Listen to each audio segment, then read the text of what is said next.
Hello family! So this is our first time to do a family camping.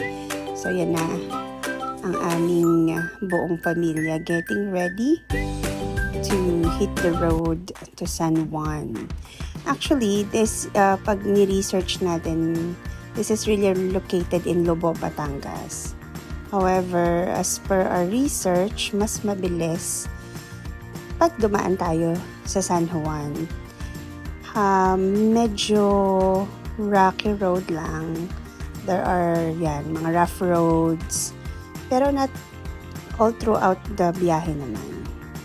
Yan. So, it reminds me of Palawan dahil ng mga big rocks, big rock formations, and yung daan. You will realize, sa Batangas pa pala to. So, that's really the beauty